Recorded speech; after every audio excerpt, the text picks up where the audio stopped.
Proses penggeledahan yang dilakukan anggota KPK di gedung DPR diwarnai kericuhan. Wakil Ketua DPR Fahri Hamzah memprotes penggeledahan yang membawa aparat bersenjata lengkap. Padahal menurut aturan yang berlaku, senjata tidak diperkenankan dibawa ke gedung DPR. Kabar ini sekaligus menjadi penutup di Kabar Petang. Hari ini saya Dwi Anggia. Saya Muhammad Rizky. Terima kasih atas kebersamaan Anda. Selamat malam. Sampai jumpa.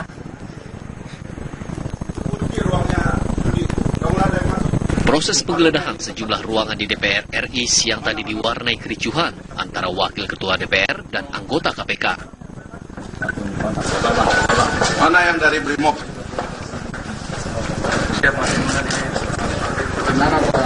Mohon maaf Pak, kami ini gedung parlemen. Gedung parlemen itu adalah orang berbicara, menyatakan pendapat secara bebas. Kapolri sejak zaman Pak Sarman sudah ditegur dan sudah minta maaf. Tidak boleh bawa senjata laras panjang ke gedung parlemen. Ini kami yang meminta anggota Brimob untuk. Ya makanya ini yang saya bilang kesalahan. Jadi begini Pak, kami silakan dikomplain, Bapak silakan komplain kami, tapi ini adalah tugas kami. Ya betul, Pak. Saya juga bertugas di sini, saya ngantor di sini. Iya. Dan saya sudah katakan tidak boleh bawa senjata laras panjang ke gedung parlemen ini. Silakan, Bapak. Jangan bilang silakan dong. Ini rumah tangga kami. Ini rumah tangga rakyat, Pak. Ya rakyat Indonesia. Kami dipilih rakyat. Saudara tidak dipilih oleh rakyat. Iya, saya tahu. Bapak dipilih oleh rakyat. Ya karena itu Anda saudara dipilih oleh perlu rakyat. mengerti ya kita Ya. kelembagaan. Tolong bawa sekarang Brimob dibawa keluar dulu. Tidak, saya yang mengatakan itu. Silakan Bapak boleh Mana mau menyatakan kepada siapa. tolong. Ya. Pamda tolong. Di sini ada pengamanan. Kami sudah mendapat Cekcok antara kedua pihak ini berlanjut mengenai aturan penggeledahan yang dilakukan oleh KPK. Jangan masuk ke sini. Kami tidak, saya diberikan kewenangan oleh undang-undang Ini untuk lembaga melaksanakan itu. undang-undang apa? Undang-undang mana? Saya diberikan kewenangan oleh KUHAP untuk melaksanakan itu. apa? Tolong, Anda minta surat tugasnya. Saya sudah menunjukkan surat tugas. Jangan Anda pegang MKD. yang mendalam pakai pakaian segala macam. Anda masuk sini sembarangan. Silakan. Tolong. Ya, Tolong Mas. silakan. Sini aja, kita ngomong baik-baik di dalam. Silakan. Saya sudah ngomong dengan MKD dan Biro Hukum, Sekjen, ya. Saya sudah izin. Ya, nggak, Saya ini tidak ada enggak. urusan dengan Anda. Ini pimpinan, nggak mungkin nggak ada urusan. Ini pimpinan Saya DPR. tidak ada urusan dengan Anda.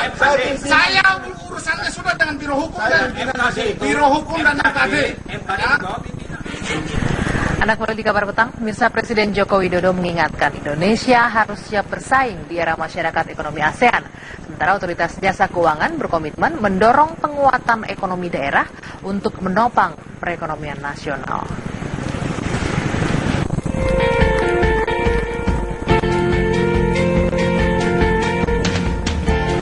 Memasuki era masyarakat ekonomi ASEAN, Otoritas Jasa Keuangan (OJK) mengambil peran penting dalam mendorong penguatan ekonomi di daerah.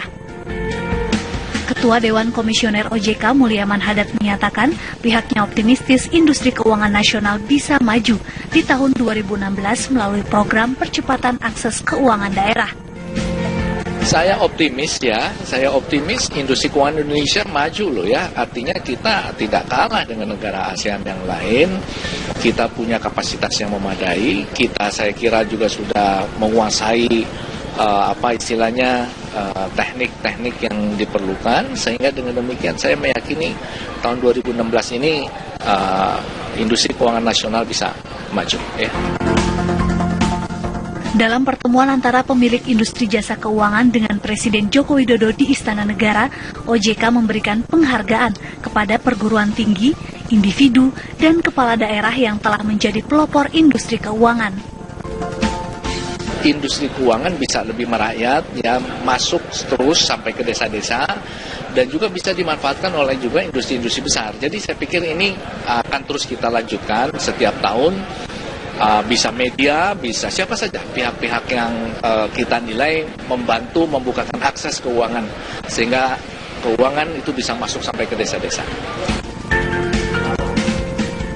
Pada kesempatan itu, Kepala Negara juga memberikan apresiasi kepada OJK yang berperan mendorong penguatan sektor masyarakat pedesaan dan industri mikro. Saya sangat menghargai apa yang telah dilakukan oleh OJK dalam memberikan oleh pelaku-pelaku industri jasa keuangan dalam rangka terutama perbaikan ekonomi kelas bawah, perbaikan ekonomi di kampung-kampung, perbaikan ekonomi di desa-desa, perbaikan ekonomi yang ada di daerah. Sementara itu, Ketua Umum Gerakan Fajar Nusantara atau Gavatar menjelaskan fenomena orang hilang terkait dengan organisasinya. Dan berikut wawancara eksklusif kami dengan Ketua Umum Gavatar Mahful Tun Manuru. Pak Mahful. Ya. Pak Mahful, kemarin di informasi di lapangan pemberitaan kami disebutkan bahwa ini ada formulir ini Pak untuk rekrutmen anggota Gavatar. Bahkan di situ disebutkan untuk menjadi anggota itu harus membayarkan sejumlah uang besarannya 20 sampai 25 juta rupiah dan ada keinginan untuk hijrah. Nah itu maksudnya apa Pak? Untuk eksodus katanya. Saya awal berdirinya organisasi ini, satu hal yang menarik saya untuk tetap berada di organisasi ini adalah kemandiriannya dalam hal pendanaan dan sukarela sifatnya Mbak. Tidak ada dana yang sifatnya kita minta dari anggota ataupun pengurus yang sifatnya paksaan, apalagi ada persyaratan harus sekian, tidak ada sama sekali. Tapi surat-surat yang ditemukan itu menuliskan Pak harus memasukkan sejumlah uang untuk mendaftar sebagai anggota, terutama dari mereka yang diduga hilang ini Pak, beberapa warga dari sejumlah daerah di tanah air ini yang akhirnya berujung terlibat sebagai anggota Gavatar. Sejak saya memimpin Gavatar sampai dibubarkannya Gavatar 13 Agustus 2015, saya tidak menemukan ada hal-hal seperti itu. Pak Mahful, ini masih dikaitkan dengan orang hilang yang baru saja juga akhirnya ditemukan Dr. Rika. Ini sudah jelas diakui bahwa Dr. Rika ini memang aktif terlibat di Gavatar semenjak masih zaman kuliah bahkan di Yogyakarta. Sehingga akhirnya memutuskan untuk meninggalkan keluarganya. Nah, ini penjelasannya bagaimana Pak? Iya, saya juga sempat mengklarifikasi kepada mantan pengurus yang ada di sana, apakah betul memang Dr. Rika ini adalah anggota dulu. Jadi yang saya dapatkan memang beliau pernah aktif ya ketika masih di Jogja. Setelah itu tidak lagi aktif di Gavatar. Ya. Dan kejadian itu kan setelah pembubaran Gavatar. Sejak kapan tidak aktifnya Pak? Apakah itu atas inisiatif sendiri atau keinginan dia mengikuti saudaranya? Saya sendiri tidak tahu. Tadi Anda bilang tidak aktif, tapi Anda masih membina, mengorganisir begitu ya anggota-anggota Gavatar ini. Maksudnya gini loh, ini kan teman-teman sudah diusir dari kampung halaman Mbak Anggi. Ya, mereka sudah tidak punya penghasilan di kampung halaman. Sehingga dengan aset pribadi yang masih ada sedikit itu mereka bawa. Ya, mereka berpindah ke daerah yang lebih kondusif untuk membangun, menata ulang kehidupan perekonomian mereka. Dan satu-satunya jalan yang kami lihat yang sangat memungkinkan ya untuk mendapatkan peluang untuk membangun kembali kesejahteraan ini adalah bidang pertanian. Pak Mahful, ini agak berbeda Pak ya. Pak Mahful mengatakan mereka diusir dari kampungnya. Betul.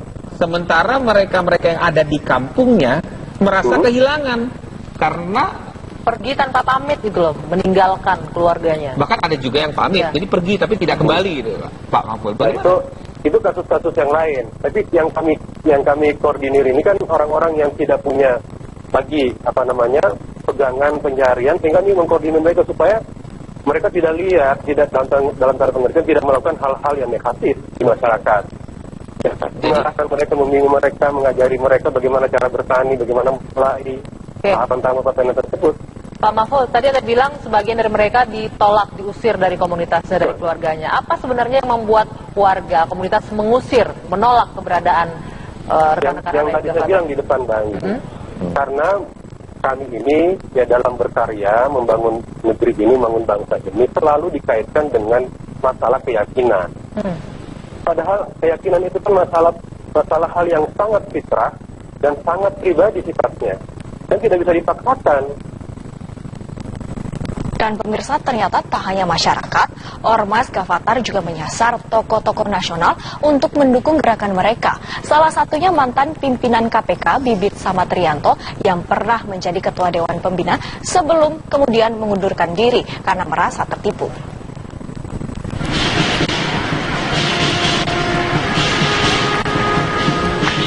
Organisasi Massa Gerakan Fajar Nusantara atau Gavatar mengembangkan organisasinya dengan mendekatkan diri pada sejumlah tokoh nasional serta pejabat-pejabat baik pusat maupun daerah. Salah satunya adalah mantan pimpinan Komisi Pemberantasan Korupsi Bibit Samatrianto. Bibit bahkan tercatat pernah menjabat sebagai Ketua Dewan Pembina Gavatar selama 3 tahun sejak 2012 hingga 2015.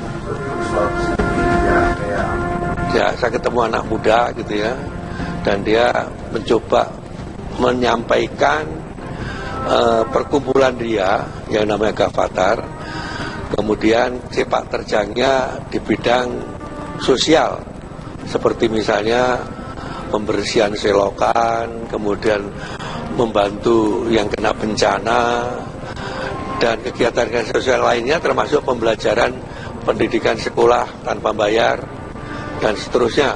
Sehingga saya pikir positif, dan saya tidak pernah suudzon sama siapapun, pada siapapun, dan kemudian saya ditawarin, Pak Bibit bisa bergabung dengan kita sebagai pembina. Oh, silakan aja kalau Anda anggap saya cocok di situ.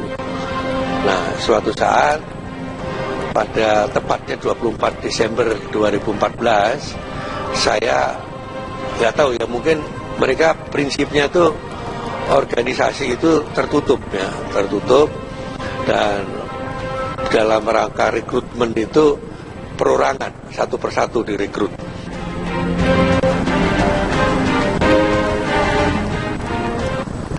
Namun semua itu berubah saat salah seorang pengurus mengatakan Gavatar bekerja berdasar petunjuk seorang yang diakui sebagai sang juru selamat.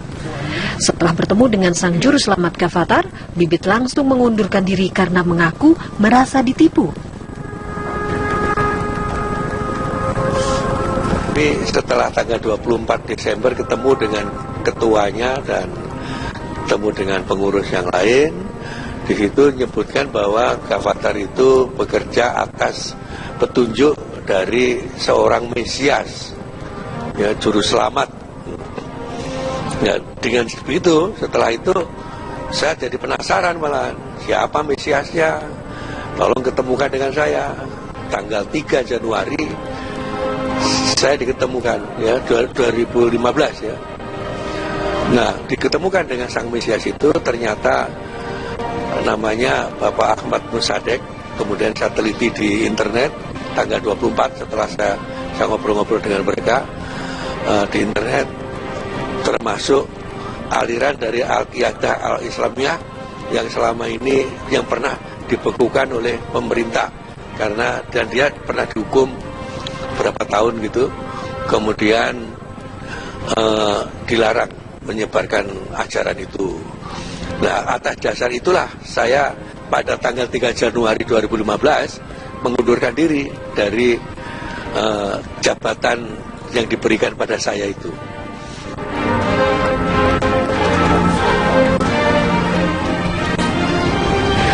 Bibit Samad merasa tertipu karena awalnya ia mengira Ormas Gavatar murni sosial, namun kemudian malah menyebarkan sesuatu yang ia nilai sebagai sebuah kesesatan. Namun Ketua Umum Gavatar Mahful Tun Manurung membantah pernyataan Bibit Samad. Kan kami sempat berbincang dengan mantan Dewan Pembina Gavatar, Pak Bibit Samatrianto, mengatakan awalnya Pak Bibit ini tertarik karena kegiatan sosial kemasyarakatan tadi. Tapi lama-lama kemudian merasa tertipu karena kemudian ada yang istilahnya juru selamat, Mesias, dan dipertemukanlah dengan Mesias ini yang bernama Ahmad Musadek. Apa penjelasannya? Iya, sebenarnya begini, kami tidak ada niatan sedikit pun, apalagi bahasa tadi saya sebenarnya kurang sepakat dengan bahasa merasa tertipu. Ya. Dalam setiap organisasi dia punya nilai-nilai spiritual. Dia punya landasan ideologi. Kami punya landasan Pancasila sebagai ideologi kami, khususnya ketuhanan yang Maha Esa. Nah, dalam menafsirkan ketuhanan yang Maha Esa inilah kami memiliki narasumber, gitu loh.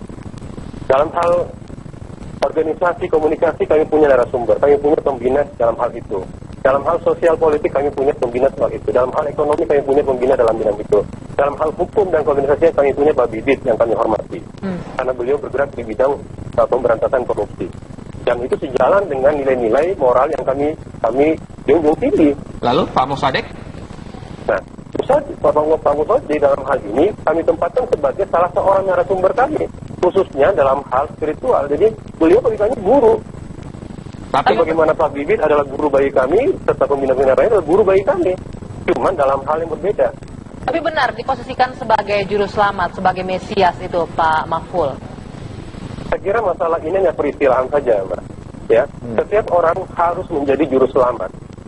Ya, setiap orang harus menjadi pembebas. Setiap orang harus menjadi pembawa risalah sesuai dengan apa yang diyakininya. Mahful Tun Manurung menyatakan organisasi Gerakan Fajar Nusantara atau Gavatar telah bubar sejak 13 Agustus 2015. Tim TV One mengabarkan. Kita beralih ke kabar lainnya. Sebuah pohon tumbang ketika Jalan Raya Tubagus Angke Tanjung Duren, Jakarta Barat macet. Satu mobil rusak berat akibat tertimpa batang pohon yang ukurannya cukup besar.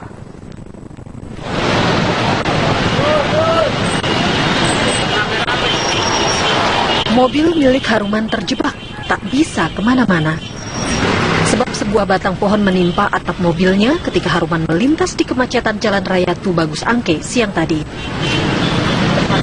Tak ada angin atau hujan, pohon berenuk ini tiba-tiba saja tumbang. Akarnya bahkan terangkat dari tanah di taman pembatas jalan. Arus lalu lintas pun menjadi semakin macet setelah peristiwa ini terjadi. Apalagi banyak pengendara yang sengaja berhenti atau melaju perlahan untuk melihat keadaan. Meski mobilnya bisa dipastikan rusak berat, Haruman tetap merasa bersyukur sebab ia dan seorang penumpangnya selamat. Itu tadi awalnya jalan sedang padat merayap. Nah, pas mobil di depan saya itu mobil box.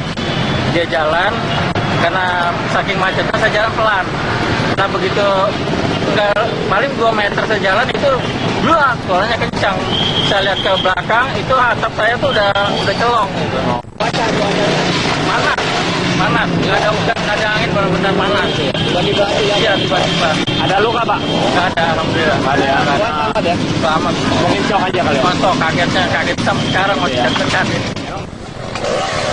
Petugas pemadam kebakaran turun ke lokasi untuk membantu Haruman. Mereka menggergaji cabang dan batang pohon berenuk sehingga mudah diangkat dari mobil. Penyok di bagian atap minibus ini baru bisa terlihat setelah mobil bersih dari pohon.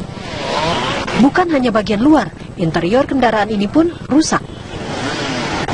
Dari Jakarta, Ong Suhirman, TV One mengabarkan.